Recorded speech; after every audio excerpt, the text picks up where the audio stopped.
함께 교도하도록 하겠습니다. 누가복음 17장 11절부터 19절까지 말씀입니다.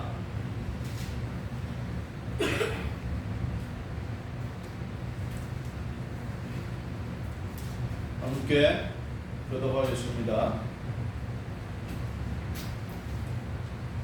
예수께서 예루살렘으로 가실 때에 사마리아와 갈릴리 사이로 지나가시다가 한 마을에 들어가시니 나병 환자 10명이 예수를 만나 멀리 서서 서를 높여 이르되 예수 선생님이여 우리를 불쌍히 여기소서 하거늘 보시고 이르시되 가서 제사장들에게 너희 몸을 보이라 하셨더니 그들이 가다가 깨끗함을 받은지라. 그 중에 한 사람이 자기가 나은 것을 보고 큰 소리로 하나님께 영광을 돌리며 돌아와 예수의 발 아래 엎드려 감사하니 그는 사마리아인이라. 예수께서 대답하여 이르시되 10사람이 다 깨끗함을 받지 아니하였느냐 그 9은 어디 있느냐 이 이방인 외에는 하나님께 영광을 돌리러 돌아온 자가 없느냐 하시고 함께 그에게 이르시되 일어나 가라 내 믿음이 너를 구원하였느니라 하시더라. 아멘.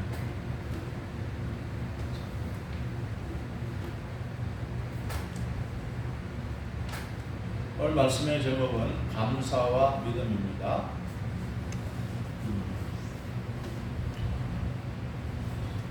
예수님이 예루살렘으로 가시다가 그랬어요.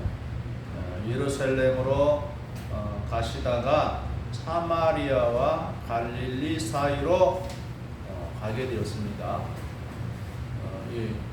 뒤에 우리 이스라엘의 그 지도, 특별히 신약 구약과 신약 시대의 지도가 있는데 이스라엘은 이 남북으로 되어 있고 서쪽으로는 지중해가 있어요.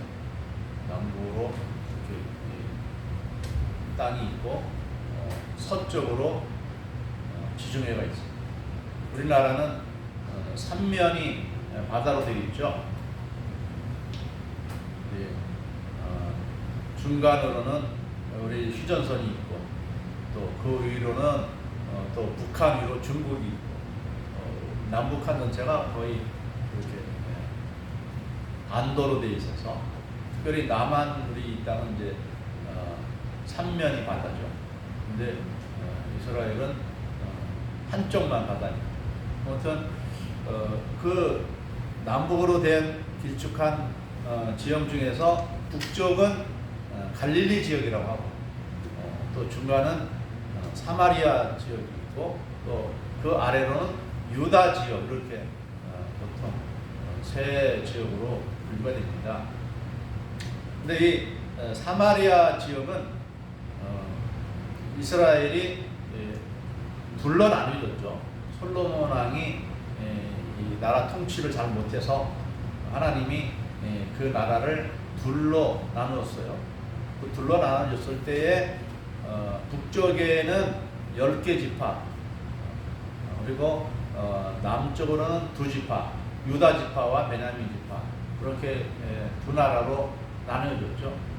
그래서 보통 베냐민 지파와 유다 지파가 있는 나라를 유다라 하고 또 북쪽에 있는 나라를 북이스라엘이다. 남쪽에는 남유다고 북쪽에는 이스라엘이 있으니까 북이스라엘이다. 이렇게 나눴어요. 이거 우리가 뭐 부르는 이름이죠. 또 하나님도 그렇게 또 유다야 뭐 이스라엘아 이렇게 불렀기 때문에 우리도 그렇게 부르는데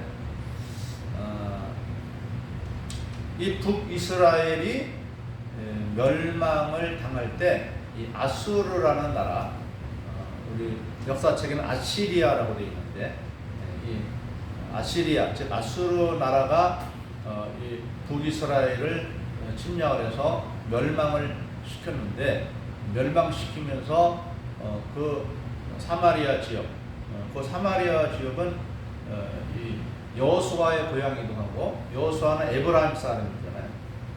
그 에브라임 지파에서 여로보암이라는 사람이 나와서 북이스라엘을 세웠는데 그 중심 지역이 바로 사마리아입니다. 근데 이 아수르 사람들이 이 사마리아 사람들을 들 중에 일부를 데려다가 아수르 자기네 점령한 다른 땅에다가 살게 하고 또 그 지역에 있는 사람들을 또 이 사마리아 지역에 와서 살게 해서 혼혈 정책을 피웠어요.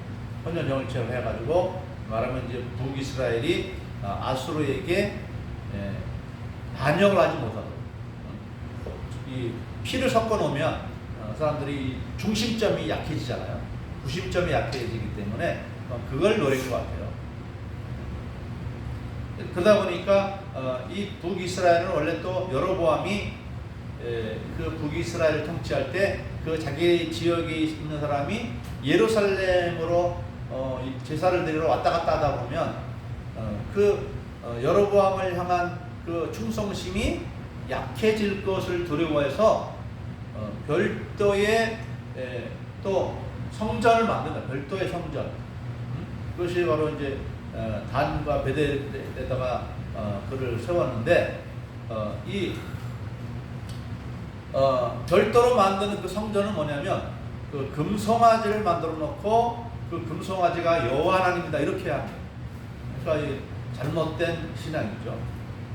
그런데 그 신앙이 나중에 이제는 뭐 남북의 개념이 다 없어지고 이스라엘이 다시 이제 회복이 되었을 때에 어떤 상황이 되느냐? 여전히 사마리아는 이 잘못된 하나님 신앙이 계속되는 이런 상황이 있고 또 그들 사람들 자체가 또 혼혈이고 순수한 이스라엘이 아닌 것이죠. 그래서 이 이스라엘 사람들은 사마리아를 아주 부정한 땅으로 여기고 이스라엘 혈통이 많이 있지만 그래도 뭔가 순수하지 못하기 때문에 이방인으로 여기는 그런 상태에 있습니다. 그런데 그 갈릴리에서 사마리아로 이렇게 통과를 해야 남쪽에 있는 예루살렘으로 가게 되는 거예요. 그래서 예수님이 그 갈릴리와 사마리아 만나는 접경 지역에서 문둥이 옛날에 문둥이라고 그랬죠. 지금은 이제 한센병이라고 한센병. 또 성경에는 나병이라고 되어 있어요. 나병. 그래서 12절에 보니까 한 마을에 들어가시니 나병 환자 10명이 예수를 만나 멀리 서서 소리를 높여 이르되 예수 선생님이여 우리를 불쌍히 여기소서. 아마도 이 갈릴리와 사마리아의 접경지대라. 이 지대는 좀 사마리아 사람들도 갈릴리 사람들을 꺼려하는 상황이고 갈릴리 사람도 사마리아 사람들을 꺼리는 그런 아주 애매한 지역이기 때문에 이 지역에 아무도 이 나병 환자들이 모여서 살지 않았는가 싶어요. 그런데 그들이 예수님에 대한 소문을 듣고 아마 같이 결의한 것 같아요. 우리 예수님에게 가서 요청을 해서 우리 좀 이 병을 좀 나음받자. 왜냐하면 예수님은 성품이 자비로우시고 또 간절히 구하면 그 어떤 질병이든지 다 고쳐주신다. 심지어는 죽은 사람도 살렸더라 하는 이런 소문을 들었던 것 같아요. 그래서 때는 이때다. 그런 예수님이 우리 이 마을 지역에 왔는데 우리가 같이 찾아가서 도움을 구하자. 이렇게 서로로 교류를 하고 나온 것 같아요. 그래서 10명이서 합창을 하듯이 막 예수님의 이름을 부릅니다.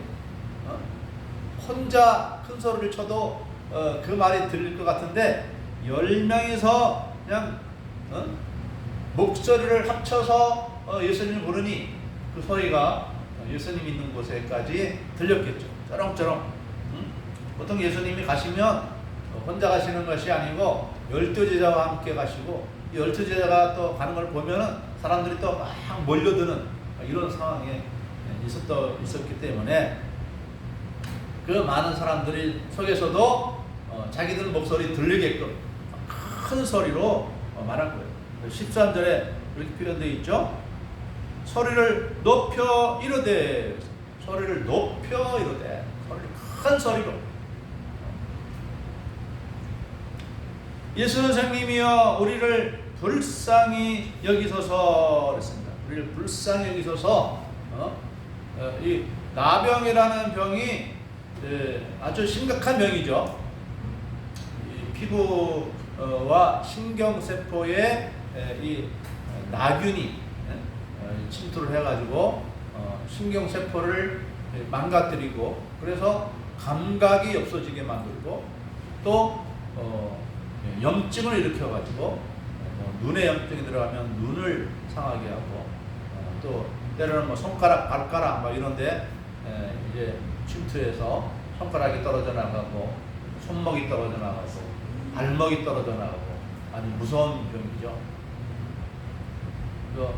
그 우리나라에서도 우리 6, 70년대만 해도 막 제가 그때 서울 살았는데 동네에도 가끔 그런 분들이 돌아다니는 걸 봤어요.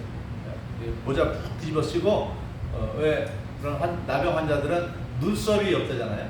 눈썹이 이렇게 다 없대는데, 그러니까 이제 눈썹 안 보이게 딱 이렇게 모자 눌러 쓰고, 이렇게 아주 막 말도 없이 자기 둘이서만 이렇게 다니고 뭐 하는데, 어떤 그런 모습을 본 적이 있습니다. 그러다가 이제 나중에 나환자촌을 뭐 만들어 가지고 주로 이제 설옥도죠, 설옥도. 지금도 설옥도에는 나환자들이 모여 사는 곳이 아직도 있습니다. 뭐 거의 다 나았지만은 이제 흔적, 나병을 앓았을 때에 막 앓았던 흔적이 있는 사람들이 있고, 그래서 하여튼 지금도 그런지 모르겠어요. 하여튼 몇십 년 전에 제가 설옥대 갔을 때에 그 지역 전체에서 냄새가 납니다. 사람 썩는 냄새가 납니다. 몸이 막 썩어져 가는 거예요. 지금은 그런 사람도 없을 거라고 여기는데, 아무튼 그런 게 무서운 병이 바로 이 나병이고, 또 전염병입니다. 그래서 이들은 일반인은 같이 어울려 살 수가 없고, 이 사람들이 같이 모여 사는 것이, 이 사람들이 자기 몸이 점점 이렇게 막 눈이며 코며 손가락이며 이제 떨어져 나가는 이런 상태에서 나중에 이제 서서히 죽어가는 거죠. 서서히. 암도 무서운 병이죠. 암도 서서히 우리 몸을 다 점령해가지고 사람을 가짜 말려가지고 죽이는 게 암이라는 무서운 병이 아닙니다. 근데 암은 그래도 전염성이 없어요. 가까이 해도 전염되질 않아요. 그런데 이 나병이라는 병은 전염이 되잖아요. 그래서 사람하고도, 단 일반인하고도 가까이 할 수 없고, 자기 가족하고도 가까이 할 수가 없어요. 모든 사람들로부터 외면당하고, 자기들끼리 서로 이제 서로를 보면서 서로 이 몸이 상하고, 썩어져 가고, 죽어져 가는 모습을 서로 보면서 죽어가는 거예요. 서서히 죽어가는 거예요. 얼마나 불쌍하고 가련합니까? 그러니까 이 10명의 나병 환자들이 소리를 지르면서 예수 선생님 우리를 불쌍히 여겨 주십시오. 이 말은 무슨 말입니까? 예수님이 불쌍히 여겨 주시면 고쳐 주실 수 있다라는 말 아니에요. 그렇죠? 그러자 예수님이 그들을 보시면서 말씀을 합니다. 가서 제사장들에게 너희 몸을 보이라, 이렇게 말했어요. 너희 보통 이 경우에는 예수님이 어떻게 내 병이 다 나았다 이렇게 말씀하시든지, 어떤 병에 대한 말씀을 하시는데, 오늘 본문의 말씀을 보면은 내 병이 나았다는 그런 말도 전혀 없고, 너희가 제사장들에게 가서 너희 몸을 보여라, 이런 말이 전부. 이런 말씀을 왜 하셨을까요? 같은 누가복음 5장 12절 14절을 보면은 그때는 예수님이 나병 환자를 만났는데 어떻게 고쳐줬냐면, 예수님이 그 나병 환자를 만지면서 손을 대면서 깨끗함을 받으라 이렇게 말했습니다. 그러자 그 나병 환자가 그 자리에서 나음을 받은 적이 있어요. 근데 오늘 본문에서는 뭐 너의 병이 나았다 뭐 말씀도 없고 또 뭐 손을 대시는 일도 없고 그냥 말씀으로만 제사장들에게 가서 너희 몸을 보여라 이렇게 말합니다. 그래서 이 배경을 알려면 우리가 레위기 13장과 14장을 보면은 알 수가 있습니다. 그 하나님이 율법을 통해서 제사장들에게 이 나병에 걸린 사람이나 뭐 그 어떤 가구나 뭐 이런 것을 판단하는 일을 제사장들에게 맡겼습니다. 그리고 또 그 나병에 걸린 사람이 다 나았을 때에 그 나은 것을 확인해주고 또 정결케 하는 제사까지 드려주는 일을 하는 것이 바로 제사장들이 하는 것입니다. 그러니까 제사장들이 이 사람은 나병 환자니까 이제는 일반인과 접촉 금지입니다. 나병 환자 마을에서 사십시오. 이런 판정. 또 다 나았을 때는 다 나았으니 이제는 당신은 일반인하고 같이 어울려 살아도 됩니다. 자기 고향으로 집으로 돌아가도 됩니다. 이것을 허락해 주는 것이죠. 그러니까 이 예수님이 너희가 제사장들에게 가서 너희 몸을 보이라는 이 말씀 속에는 너희가 다 낫게 될 것이다 이런 것이 이 말씀 안에 포함이 되어 있는 거예요. 그래서 이들이 우리가 낫겠구나 그렇게 여기고 제사장들에게로 가는 것이죠. 제사장들은 주로 어디 있습니까? 예루살렘 성전에 있겠죠. 그래서 예루살렘을 향해서 아마 막 열심히 뛰어가지 않았을까 싶어요. 예수님이 저런 말씀하실 때에는 뭐 이유가 있겠지 하면서 가는데 가던 도중에 자기들의 몸을 보니까 이 나병이 나았다는 것이 확인이 된 거예요. 보통 이 나병을 가리켜서 과거에는 문둥병이라고 했는데 왜 문둥병이라고 했을까? 이 피부가 물러지고 하기 때문에 그래서 피부가 문드러지는 병이다 해서 문둥병이다 이렇게 말씀한 것 같아요. 근데 이제 그런 피부가 깨끗하게 이제 뭐 물러지는 우묵패여서 문드러지는 그런 형태가 아니라 아주 이제 탱탱한 건강한 살로 변했기 때문에 그렇게 여기집니다. 그러자 그 10사람 중에 한 사람, 그 한 사람은 어떤 사람입니까? 16절에 보니까 그는 사마리아 사람이라고 했습니다. 사마리아인 문둥병자, 나병 환자. 그러니까 그들 무리가 사실 건강한 몸으로 있을 때에는 같이 어울릴 수 없는 사람들인데 아마 이 나병 때문에 유대인과 이 사마리아 사람이 같이 어울려 지냈던 것 같아요.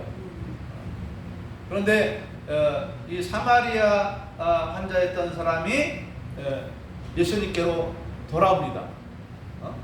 제사장들에게 가다가 다시 돌아와요. 왜? 자기의 몸이 낫게 된 것을 보고 감사하기 위해서. 그래서 예수님께로 돌아오면서 어떻게 합니까? 15절 보니까 그 중에 한 사람이 자기가 나은 것을 보고 큰 소리로 하나님께 영광을 돌리며 돌아왔다 말했습니다. 하나님께 영광을 돌리며 돌아왔다. 하나님 감사합니다. 그러면서 또 16절에 보니 예수의 발 아래 엎드려 감사하니 그랬습니다. 이 나병이라는 병이 얼마나 심각한 병입니까?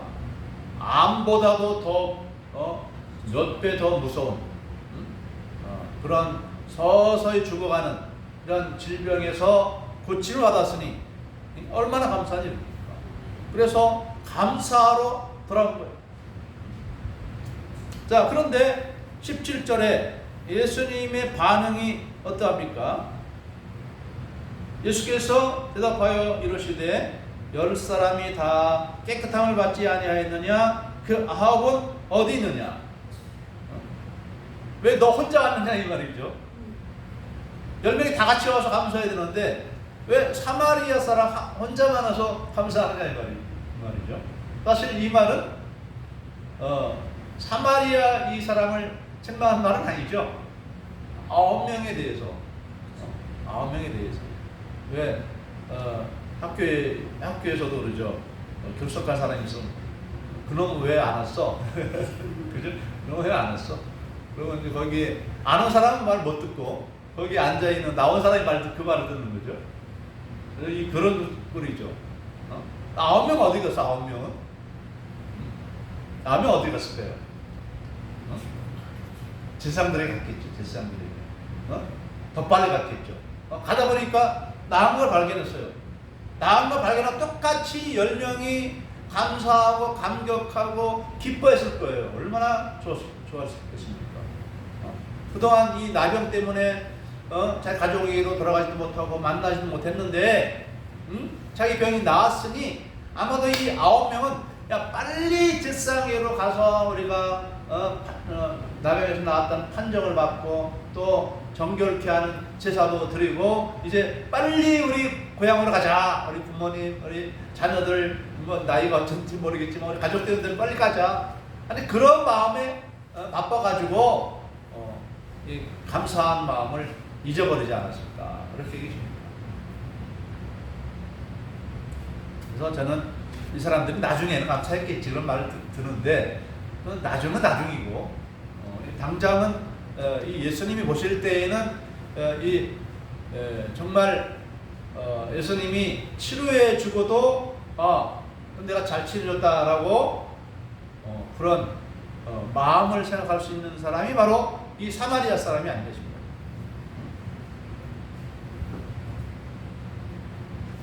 또 18절 말씀 보니까 이 이방인 외에는 하나님께 영광을 돌리러 돌아온 자가 없느냐 그랬어요.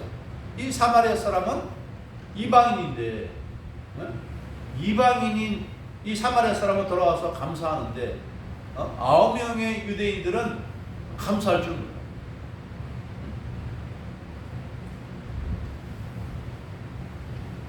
이 사마리아인은 종교적으로도 혈통적으로도 인정받지 못하는 이방인이에요. 그리고 유대인들은 하나님의 사랑받는 택하심을 받은 선민한 그 선민. 그런데 이 유대인들은 감사할 줄 몰라요.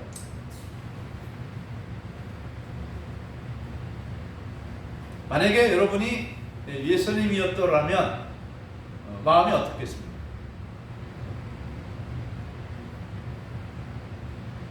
우리가 어떤 사람을 열심히 사랑하고 돕고 했는데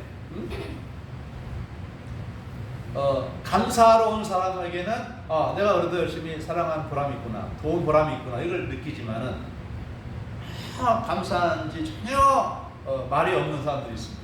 그럼 어때요? 좀 서운하죠, 그죠? 서운하죠.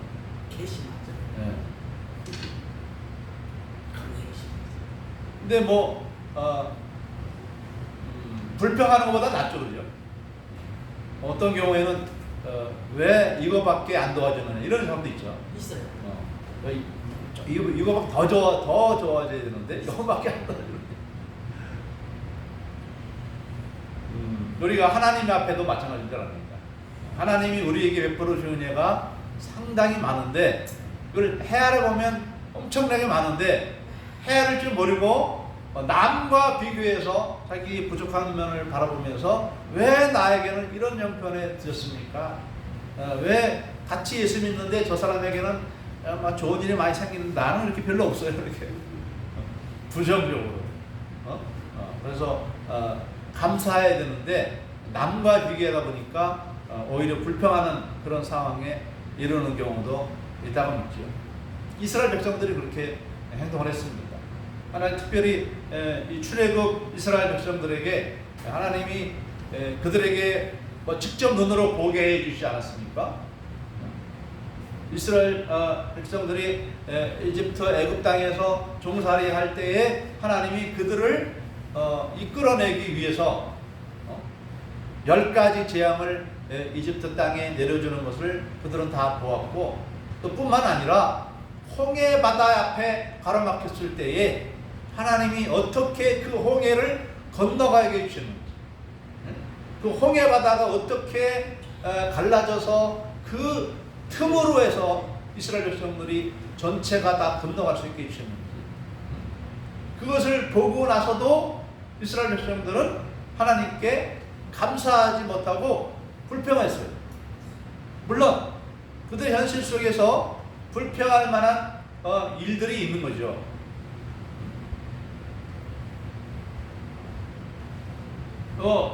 그들이 이 이집트 살 때에는 나름대로 종살이를 하고 강제 노동을 해도 가끔 고기도 먹고 맛있는 야채도 먹고 과일도 먹었는데 광야에 살다 보니까 전혀 먹을 수가 없잖아요.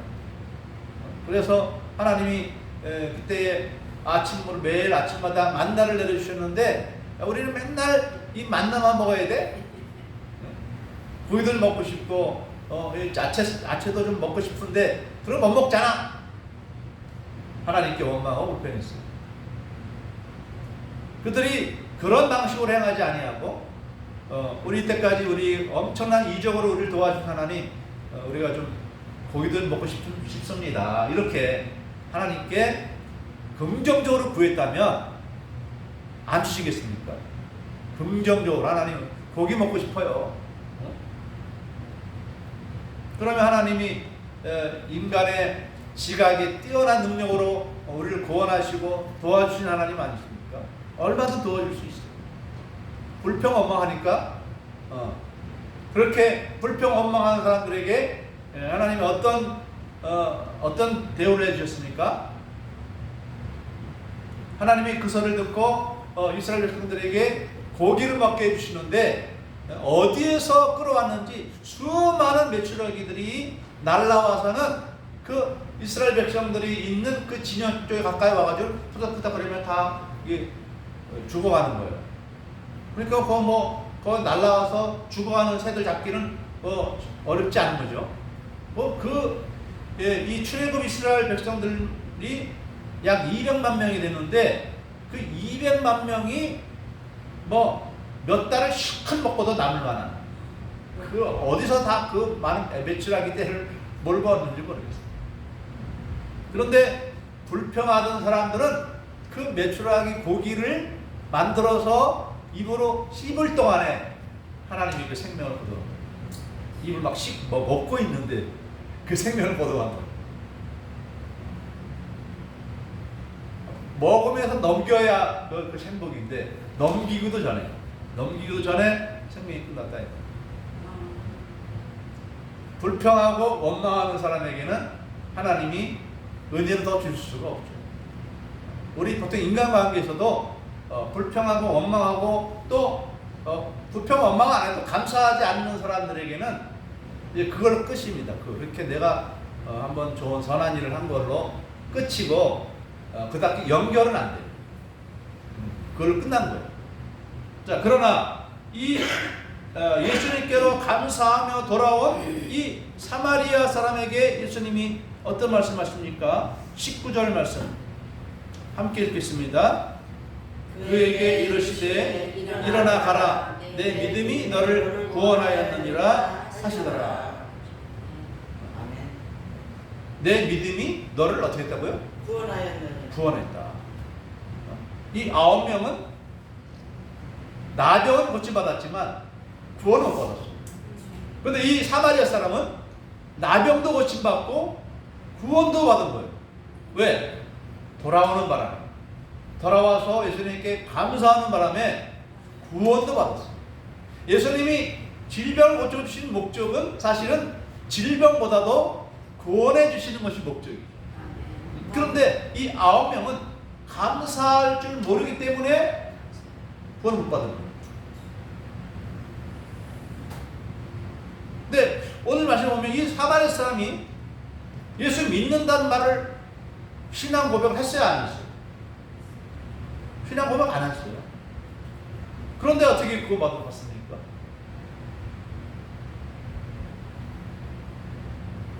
감사가 믿음이고 믿음이 감사다. 감사가 없는 믿음은 믿음이 아닙니다.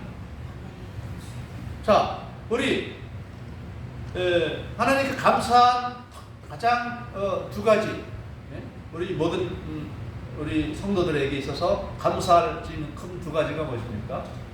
첫째는 우리가 하나님 형상대로 지음을 받다는 거예요. 창조를 받다는 말입니다. 그래서 우리는 동물로 태어나지 않고 가축으로 태어나지 않고 만물의 영장, 하나님 형상을 닮은 존귀한 자로 지음받은 거예요. 우리 부모님을 통해서 그렇게 우리를 이 땅에 존재하게 주신 거예요. 그래서 우리 인간은 마땅히 그 하나님과 하나님의 대리인이 돼서 나를 낳게 해준 내 부모, 감사하죠. 감사하죠.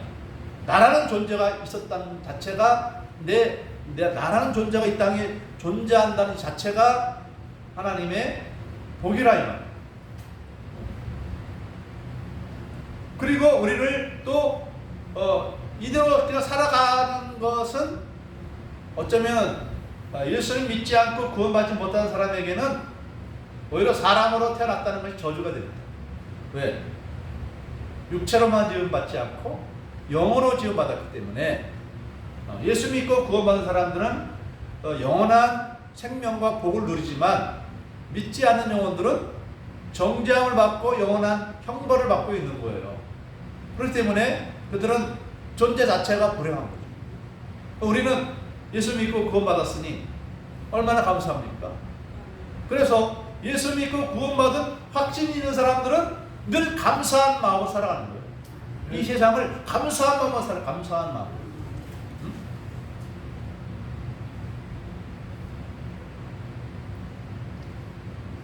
우리 사람이 이 감사하는 마음을 가지면은요, 우리 영혼이 구원받을 뿐만 아니라 인간관계에도 좋은 관계가 이루어집니다.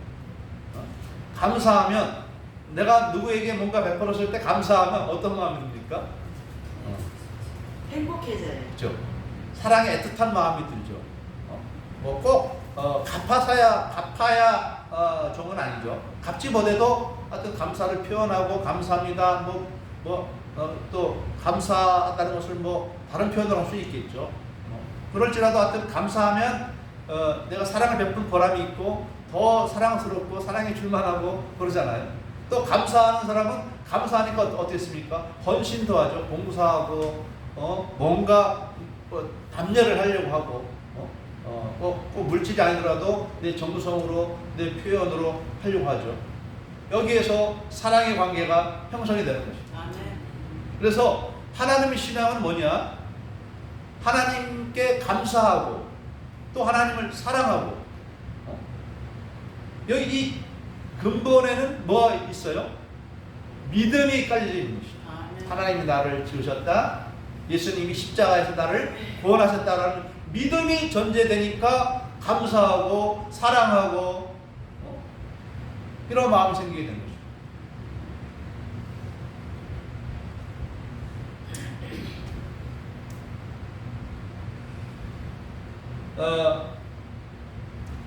미국의 한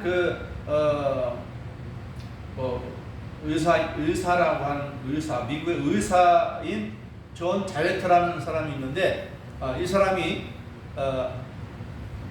아침마다 식사할 때마다 감사기도하는 사람에 대해서 연구를 했어요. 이 사람이 밥 먹을 때 감사기도하면 밥 먹는 사람들의 그 상태를 이 연구해 볼 때에 이 사람들에게는 다른 사람들에게서 찾을 수 없는 특별한 세 가지 물질이 발견이 됐다는 거예요. 어떤 물질이 발견되느냐? 첫째 물질은 신비한 백신인데 어떤 규명하기 어려운 어떤 물질인데 신비한 백신의 물질이 감사하는 사람에게서 발견됐다는 거예요. 근데 이 백신은 뭐냐면 모든 질병을 예방해주는 그런 효능이 있고 또 인간의 면역 기능을 향상시켜주는 그런 물질이 나온다는 거예요. 감사하며 기도하는 그 사람에게. 그리고 또 한 가지 물질은 뭐냐면 항독소 물질이 나온다. 이 항독소 물질은 항체 역할을 해서 각종 질병이 몸에서 이렇게 막 진행되는 것을 막아주는 병균의 침입을 막아주고 또 살균도 하는 이런 항독소 물질이 나온다는 거예요.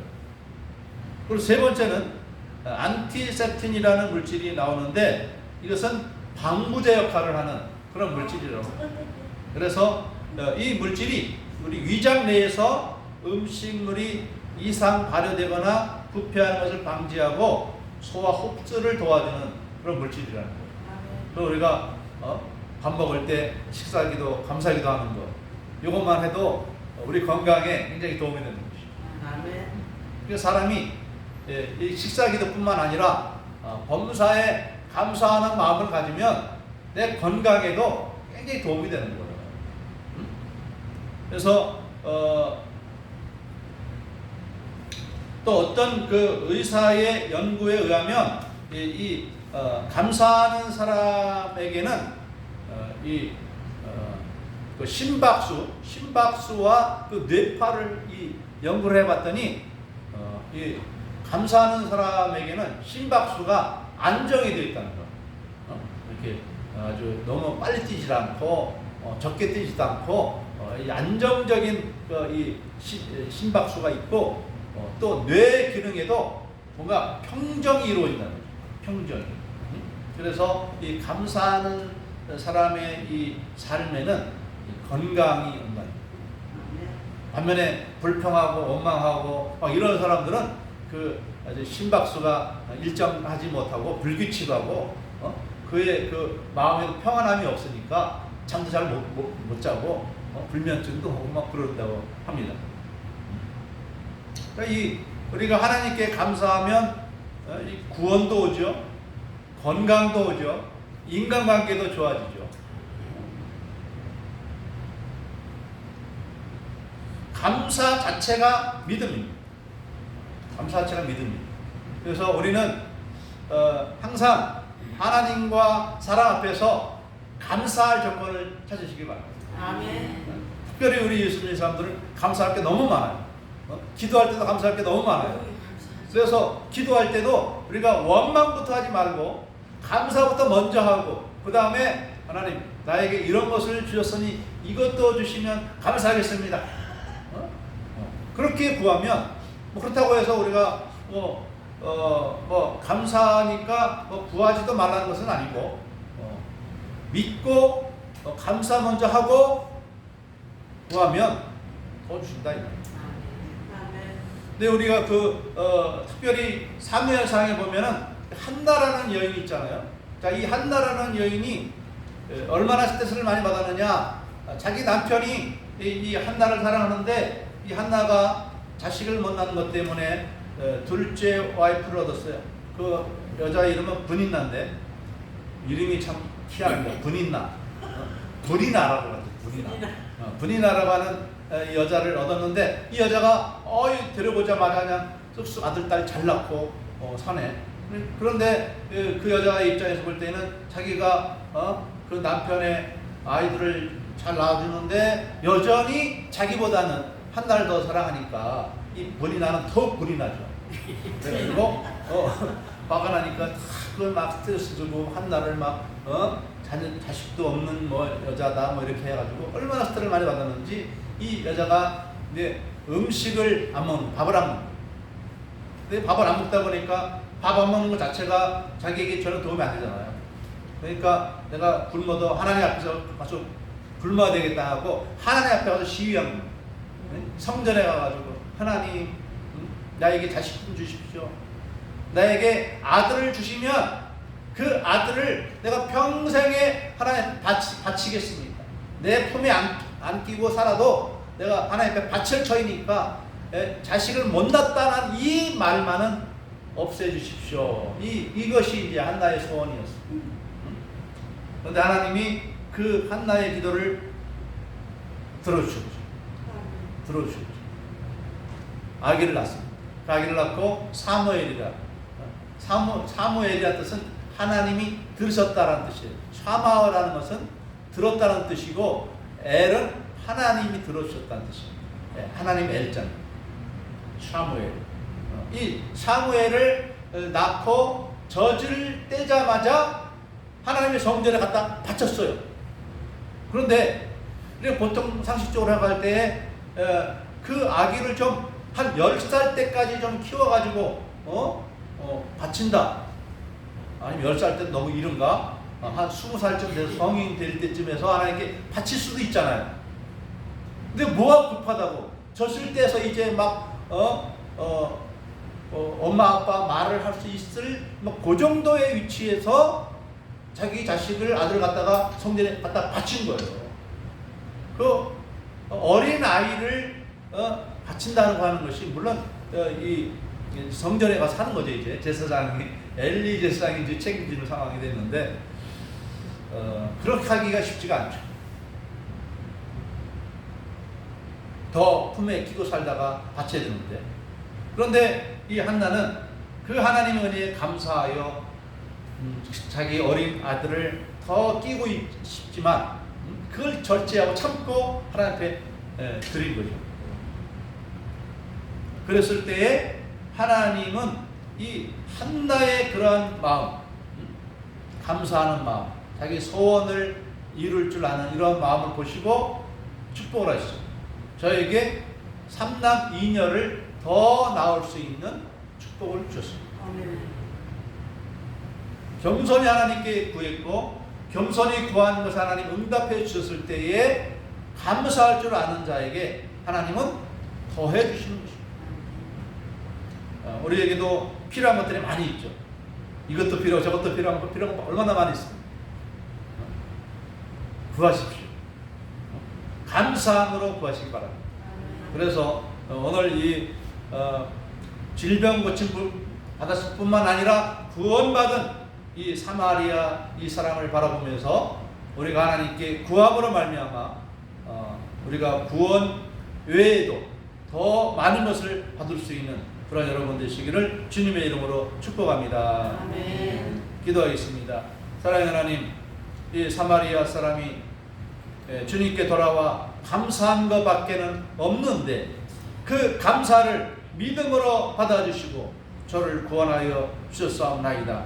하나님 아버지여, 9명의 유대인들은 질병은 나병은 고침받았지만 구원받지는 못했으되 감사한 사마리아인은 그 영혼까지도 구원을 받았는데, 하나님 아버지, 우리 하나님 함께 모든 성도님들도 그 영혼뿐만 아니라 이제는 다른 모든 부분에 있어서도 기도 응답을 체험하는 그런 복을 체험하며 살아가는 우리 모든 성도님들이 다 되도록 주님 도와 주시옵소서. 우리 주님 예수님의 이름으로 감사드리며 기도드리옵나이다.